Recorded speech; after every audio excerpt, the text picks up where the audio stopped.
Ya Ali Madad. Otherwise, Rai Abu Ali Missionary, wise number 418. January 1st, 1999. Wise in Rawalpindi in Karimabad, Jammat Khana. Ya Ali Madad.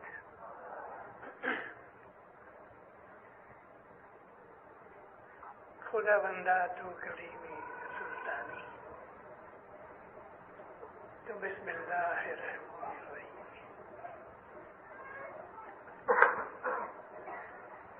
برادران حقیقی از افغانستان، از Tajikistan, از مقامات دیگر خوش آمدی در پاکستان. اگرچہ حالات خوب نیست ولیکن ما یتیم نیستیم. مولای ما حاضر است.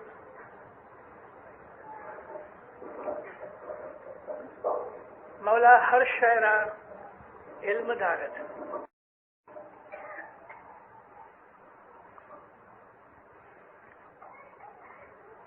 بسیار خوش شدم که من دیدار برادران من از پاکستان، از چترال، از افغانستان و مقامات دیگر می‌بینم. مولا شما را در دنیا و آخرت دائمی در پناه و رحمت انشاءاللہ ہمارا وقت مددگار باشد.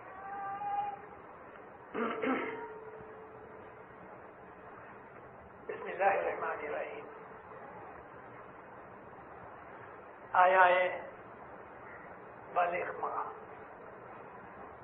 یا ایھا الرسول بلغ ما انزل الیک من ربک.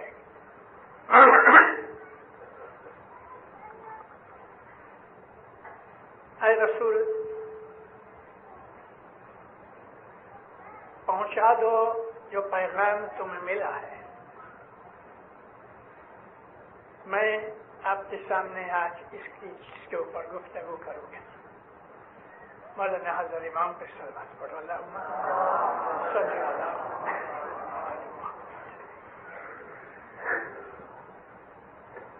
خدا تعالیٰ نے امید دارم کہ شما اردو میخواهید، کم کم میخواهید. اللہ تعالیٰ نے محمد رسول اللہ کو دنیا میں بھیجا. اس وقت دنیا کی حالت ایسی تھی، گناہ بہت تھے، جرائم بہت تھے، کوئی نظام نہیں تھا، کوئی ڈسپلن نہیں تھا. رسول پاک نے دنیا میں آ کے دین اسلام کی اشاعت کی. تھوڑا لو کرو. رسول اللہ 40 برس کی عمر کو پہنچے تو اس وقت انہوں نے اللہ کے حکم سے اپنی نبوت کا اعلان کیا. خدا کا یہ آخری نبی بہت ہی مشکلات میں سے اپنی زندگی گزار سکا. جیسے ہی رسول اللہ نے اس بات کا اعلان کیا کہ میں خدا کا نبی ہوں، مکہ کے مشرکین کے اندر ایک زلزلہ آ گیا، ایک طوفان آ گیا. رسول اکرم کے جو رشتہ دار تھے، ماموں تھے، بزرگ تھے، چچا تھے، ان کو ایسا ہوا کہ اگر کسی کو خدا نبی بناتا تو ہم میں سے بناتا، یہ تو ہمارا بچہ ہے. ان مشرکین نے محمد کی رسالت کو قبول نہ کیا اور دکھ دینے شروع کیے. لیکن اللہ کی مدد سے آہستہ آہستہ سب سے پہلے غریبوں اور غلاموں کے اندر اسلام پھیلا، اور اسلام کا پیغام ایسا کہ جب دل میں اتر جاتا تھا تو اپنی زندگی قربان کرنے کے لیے تیار ہو جاتے تھے۔ آپ صرف حضرت بلال کا واقعہ لے لو کہ حضرت بلال ایک غلام تھے ایک یہودی کے، اور وہ یہودی بڑا ظالم تھا۔ بلال چپکے چپکے رات کو اٹھ کے خدا کے نام کا ورد کیا کرتے تھے، لیکن کبھی کبھی خدا کے ذکر کی مستی کے اندر زبان سے آواز سے نکل جاتا تھا، هو اللہ احد، یہ ان کا ذکر تھا، هو اللہ احد۔ اور یہ سب غلام ایک بڑے کمرے میں سوتے تھے، تو کسی نے اپنے آقا کے پاس شکایت کی کہ بلال مسلمان ہو گیا، ایسا غضبناک ہو گیا، تو خوب مارا یہاں تک کہ بلال بے ہوش ہو گئے۔ عربستان کی گرمی، دوپہر کا وقت، تنور کی طرح زمین تپی ہوئی، بلال کے کپڑے اتار کے اس کو ننگا زمین کے اوپر سلا دیا، اور 4 آدمی اٹھاوے اتنا بڑا پتھر اس کے سینے پہ رکھ دیا کہ وہ سانس بھی نہ لے سکے، زبان باہر آ گئی، آنکھیں اوپر چلی گئیں، اور وہ سمجھا کہ یہ مر گیا، پانی بھی نہیں دیا۔ ہر روز اس کو یہ سزا دے رہے۔ ایک دن رسول اکرم اس راستے سے گزر رہے تھے اور بلال کی اس حالت کو دیکھ کے بے چین ہو گئے۔ حضرت ابو بکر ساتھ تھے،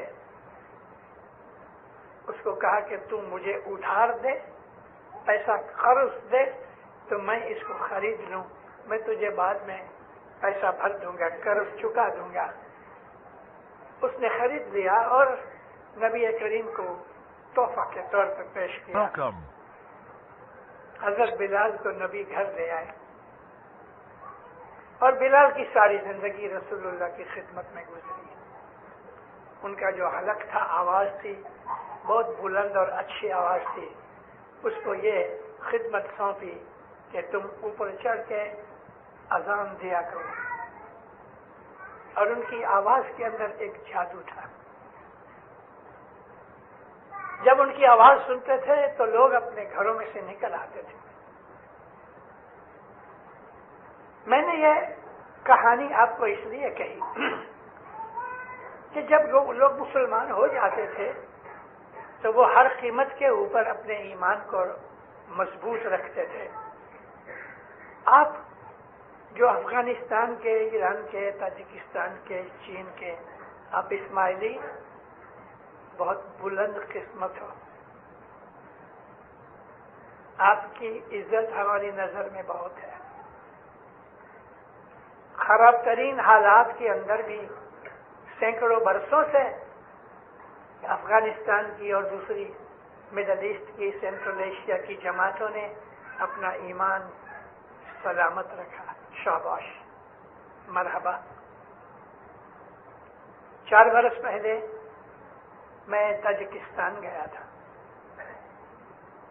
اور 5 دریا جو ہے افغانستان اور تاجکستان کے درمیان، میں یہاں تک پہنچا، وقت نہیں تھا وگرنہ میں دوسری طرف بھی جا سکتا، لیکن خوروغ تک میں گیا۔ وہاں میں نے بہت سی عجائب چیزیں دیکھی۔ ان علاقے کی یہ بدخشان جو ہے، جو افغانستان میں بھی ہے، تاجکستان میں بھی ہے، سینکڑوں سال سے، سینکڑوں برس سے خط و کتابت بند ہو گئی، دائیوں کا آنا جانا بند ہو گیا، کتابیں پڑھنی پڑھانی بند ہو گئی، کیونکہ سوویت رشیا کی حکومت تھی، اور یہ وہ حکومت تھی کہ جو دین کے دشمن تھے، اللہ تعالیٰ کے دشمن تھے۔ جب ہی 1917 کے اندر روس میں بغاوت ہوئی، زار کو مار دیا، اس کی فیملی کو مار دیا، اور اس افراتفری کے اندر تقریباً 3 برس نکلے، بولشوک حکومت پیدا ہو گئی، اور ان کا سب سے پہلا جو پریزیڈنٹ تھا لینن تھا۔ لینن نے ایک دفعہ کہا کہ ہم خدا کو دنیا سے نکال دیں گے۔ اس نے حکم کیا کہ جتنے بھی مذہبی مقامات ہیں، مسجدیں ہیں، چرچ ہیں، گرجے ہیں، یہودیوں کے جو ہیکل ہیں، وہ سب کو برباد کر دیا جائے۔ لیکن اس کے اس حکم سے پہلے حضرت مولانا امام سلطان محمد شاہ عطار نے 1922 کے اندر ہمارے ایک دائی سے مشنری سبزلی، ان کو وہاں بھیجا۔ سبزلی مشنری نوشہرہ کے رستے سے چترال اور وہاں سے پھر افغانستان میں داخل ہو کے اور یہ تاجکستان تک گئے، اور پیغام امام کا یہ تھا کہ جماعت خانے، خانقاہیں، درگاہیں بند کر دو، اور اپنے اپنے گھر میں اپنی فیملی کے ساتھ بیٹھ کے عبادت کرو، دعا پڑھو، اور جو دعا پڑھی جاتی تھی اس زمانے کے اندر اس کو بھی بند کروایا مولا نے، اور فرمایا کہ صرف 5 تسبیح پیر شاہ کی نکالو، پیر شاہ، ایک تسبیح 100 دانے کی اور 1 دانے کی۔ یہ لوگ 5 تسبیح ایک دعا کے لیے، اور ہم 3 دفعہ دعا پڑھتے ہیں تو 15 تسبیحاں ہر روز ہر شخص نکالتا تھا، اب تک بھی نکل رہی ہے۔ حضرت امام نے دعا سکھوائی ہے، ٹیچرز بھیجے ہیں، ہماری یہ عربی دعا لوگوں نے سیکھی ہے، لیکن ابھی تک امام نے حکم نہیں کیا کہ ساری امت یعنی کہ اسماعیلی قوم اس دعا کو جاری کرو۔ گھر میں ابھی بھی پیر شاہ پیر شاہ پیر شاہ کی تسبیح نکالتے ہیں۔ میں ان کے گھروں میں بھی گیا، ان کی ملاقاتیں بھی کی، نہایت ہی اچھے لوگ ہیں، اور بدخشان تو ہزاروں سال سے ایک ایسی جگہ ہے کہ جہاں کے لوگ عالم اور خدا کی محبت کرنے والے عارف ہیں، صوفی ہیں۔ ہمارے اماموں نے جب ان بدخشان کے لوگوں کی محبت دیکھی تو امام کی رحمتیں ان کے اوپر اور بھی زیادہ ہوئی، لیکن کیا ہوا، پہلے 150 برس تک حالات بگڑتے رہے۔ 4 خلیفہ تھے، حضرت ابوبکر، حضرت عمر، حضرت عثمان، مولا مرتضی علی، اور 6 مہینے تک کے لیے حضرت امام حسن بھی خلیفہ رہے، اور پھر معاویہ سے صلح کر دی اور معاویہ خلیفہ کہلایا، لیکن معاویہ بادشاہ بن گیا۔ بنی امیہ نے 90 سال حکومت کی، اور انہوں نے بہت ظلم مچائے، بہت سے اماموں کو اور رسول کی اہل بیت کو انہوں نے قتل کیا۔ رسول اکرم کو ایک دفعہ خواب آیا کہ حضور کے ممبر کے اوپر، آپ کو معلوم ہے کہ مسجد میں ایک ممبر ہوتا تھا، 4 سیڑھیاں اس کی ہوتی تھیں۔ رسول اکرم جب بوڑھے ہو گئے تو کھڑے رہ کے واز نہیں کرتے تھے، تو اس ممبر کے اوپر بیٹھ کے حضور واز کرتے تھے، یعنی 3 سٹیپس اوپر جا کے بیٹھتے تھے اور واز فرماتے تھے۔ تو نبی کو خواب آیا کہ حضور کے ممبر کے اوپر بندر ناچتے ہیں، مشہور حدیث ہے یہ۔ جب آپ کی آنکھیں کھلی، نیند میں سے جاگے، تو حضور کو بہت دکھ ہوا۔ جبریل علیہ السلام نے آ کے کہا یا نبی ان کا انجام اچھا نہ ہوگا. اور یہ بندر بنی امیہ تھے کہ جو رسول اکرم کی سیٹ پہ جا کے بیٹھ کے ظلم کرتے تھے اور دین کے خلاف کام کرتے تھے. میں اس لمبی چوڑی تاریخ کے اندر نہیں جانا چاہتا، محض یہی کہنا چاہتا ہوں کہ 90 سال تک بنی امیہ نے حکومت کی اور اس کے بعد عباسیوں نے حکومت اپنے ہاتھ میں لے لی اور تقریباً 700 سے 800 برس بنی عباس نے حکومت کی. اور بنی عباس اگرچہ رشتہ دار تھے رسول اور علی کے، مگر انہوں نے بھی دشمنی کی اور بہت سے اماموں کو قتل کروایا. ہماری ایک کتاب ہے پیروں کی، اس کا نام ہے ستوینی نیویز، 250 پیج کی کتاب ہے. اس کے اندر بہت سی اچھی ہسٹری ہے.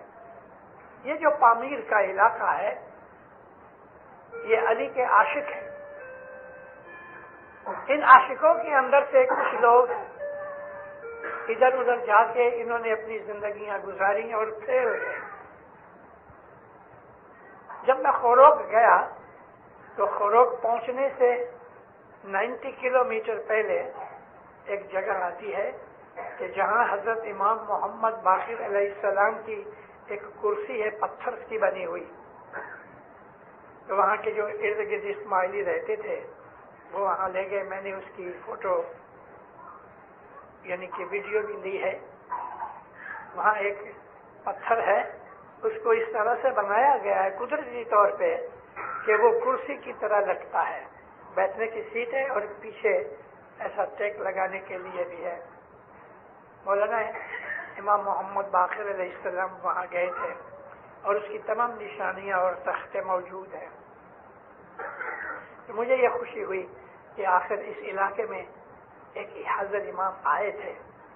لیکن جب میں خوروگ گیا تو خوروگ سے اور آگے تقریباً 35 کلومیٹر پہ وہاں ایک بہت بڑا پہاڑ ہے. امام زین العابدین ادھر آئے تھے. انہوں نے مجھے ذکر کیا خلیفہ نے اور دوسرے ہمارے جو بزرگ تھے وہاں کہ امام زین العابدین یہاں آئے تھے اور اس پہاڑ کے نیچے بیٹھے تھے. اس وقت وہ جو قوم وہاں رہتی تھی وہ کافر تھے اور جب ایک ایسا کوئی بزرگ آیا انہیں معلوم نہیں تھا کہ یہ رسول اللہ کا نواسا ہے تو انہوں نے اوپر سے ایک بہت بڑا پتھر، ایک مکان جتنا بڑا پتھر، اس کو زور لگا کے اس طرح سے ہلایا کہ وہ لڑکتا لڑکتا لڑکتا نیچے آ رہا تھا اور حضرت امام زین العابدین وہاں نیچے آرام فرماتے تھے. یوں اوپر نظر پڑی حضور کی تو وہ پتھر کھسکتا کھسکتا آدھے سے زیادہ نیچے اتر آیا تھا. تو امام نے ایسا ہاتھ کیا وہ پتھر ادھر رک گیا. پھر مولا اٹھے اور اوپر گئے. اوپر جا کے اپنے دونوں ہاتھ مبارک پتھر پہ رکھے اور اس کو دبایا. یہاں تک دبایا کہ حضور کا پنجہ جو ہاتھ ہے میرے ہاتھ سے لگ بھگ دگنا ہاتھ ہے. وہ مولا کی 5 انگلیاں اندر چلی گئی. میں نے اپنی آنکھوں سے اس کو دیکھا ہے. وہ پتھر، اس بات کو 1300 سال ہو چکے، وہ پتھر اسی طرح سے دیوار کے ساتھ ایسا لگا ہوا ہے، اس کے نیچے کوئی چیز نہیں اس کو پکڑنے کے لیے. ہزاروں لوگ آتے ہیں اس کو دیکھنے کے لیے. اب تو ہماری جماعت نے اس کے ارد گرد حصار کر کے دروازہ وغیرہ بنا لیا ہے اور اس کو اندر لے لیا ہے. اس کے بعد دائی ناصر خسرو بھی گئے تھے. وہاں پانی نہیں تھا تو دائی ناصر خسرو نے ایک نیزہ لے کے زمین پہ مارا اور اس میں سے چشمہ پھوٹا اور وہ چشمہ اب تک جاری ہے. امام زین العابدین اور امام محمد باقر، یہ 2 امامین تاجکستان میں اس علاقہ جو شوغنان ہے بدخشان ہے، یہ وہاں گئے تھے. لیکن میں آپ کو ایک جو ہسٹری جو ہماری ستوینک ویل میں لکھی ہوئی ہے، میں آپ کو اس کا بیان بنانا چاہتا ہوں. اسی ایک لڑائی کے اندر مسلمانوں نے بہت سے قیدی پکڑے. اس کے اندر کچھ چھوٹے بچے بھی تھے. تو یوں 8-10 برس کے بچے تھے. وہ حضرت علی اپنے ساتھ گھر لے آئے. سیدہ بی بی فاطمہ نے ان کو اپنے گھر میں رکھا. یہ جو لڑکے تھے 4، حقیقت کے اندر کوئی ایسی بیماری تھی یا ایسی کوئی قوم میں سے آتے تھے کہ یہ لوگ یونخ تھے. یونخ کہتے ہیں نہ عورت نہ مرد. یہاں کھاتے پیتے رہے. کچھ عرصہ کے بعد حضرت فاطمہ کی وفات ہوئی اور یہ وفات خلیفہ ابو بکر کے زمانے میں ہوئی. جب حضرت بی بی فاطمہ کا آخری وقت آیا تو ان 4 کو بلایا اور کہا میں تمہیں آزاد کرتی ہوں. آج سے تم آزاد ہو اور میری دعائیں ہیں کہ خدا تعالیٰ تمہیں دنیا کے اندر خوب آباد کرے، تمہاری اولاد آباد ہوئے. تو اس لفظ کے اوپر وہ ایک دوسرے کو دیکھنے لگے. یاد رکھنا، علی کو کبھی مت بھولنا. ایسی نصیحتیں کی، لیکن یہ نصیحت کہ خدا تعالیٰ تمہاری اولاد کو آباد کرے اور بڑھاوے، یہ ایک غیر فطری چیز تھی. کیونکہ وہ ایسے تھے کہ مخنث تھے، نہ اس طرف نہ اس طرف، اور مخنث کو بچے نہیں ہو سکتے. لیکن ماتا فاطمہ کی زبان سے جو دعا نکلی وہ عرش العظیم پہ منظور ہوئی. بی بی فاطمہ کے گزر جانے کے بعد بہت دیر تک حضرت مولا مرتضیٰ علی کی خدمت میں پڑے رہے. لیکن جبھی مرتضیٰ علی کا خون ہوا، عبد الرحمن ابن ملجم نے مولا مرتضیٰ علی کو قتل کیا. حالات خراب ہو گئے. یہ سب لوگ شمال اور مشرق کی طرف چلے گئے. اور ان علاقوں میں کہ جو آج پامیر کی وادی پامیر ہے، یہاں یہ لوگ آ کے بسے. یہ بدخشانی ان کی اولاد ہیں کہ جن کو حضرت بی بی فاطمہ نے دعا فرمائی تھی. اور ان لوگوں کے اندر سینکڑوں سال سے ایک عادت چلی آئی علی کے عشق کے اندر. ان لوگوں میں یہ ایک رسم پیدا ہوئی کہ جو ہی ایک بچہ پیدا ہوئے، اس بچے کو کاٹن کے اندر لپیٹ کے کپڑے میں ایک چمڑے کی بیگ میں ڈال دیتے تھے اور پامیر کے پہاڑ کے اوپر جا کے کچھ لوگ مولا علی کی دعا مانگ کے کہ یا مولا، اگر یہ بچہ بڑا ہو کے تیرا غلام اور تیری وفاداری فرمان برداری میں رہے گا تو زندہ رہے، لیکن بڑا ہو کے اگر یہ کافر بن جائے اور تیرے سے پھر جائے تو بہتر ہے ابھی ہی مر جائے. ان 1300-1400 برسوں کے اندر مجھ کو کہا گیا کہ ایک بچہ مرا، ہر بچہ زندہ رہا، اور یہ علی کے عاشق ہیں.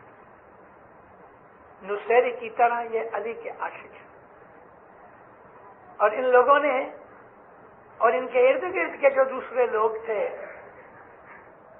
جن کو دائی پیر ناصر خسرو نے ان کو مذہب سکھایا، ان کے عشق اور محبت کے اندر اور بھی اضافہ ہوا. دائی ناصر خسرو نے بہت کام کیا. یہ سارا علاقہ جتنا ہمارے ہنزا سے لے کے اور تاجکستان تک کا یہ سارا علاقہ پیر ناصر خسرو نے ان لوگوں کو مذہب سکھایا اور مذہب پہ مستقیم رکھا. ان لوگوں نے بڑی بڑی تکلیفیں اٹھائی ہیں، ظلم اٹھائے ہیں.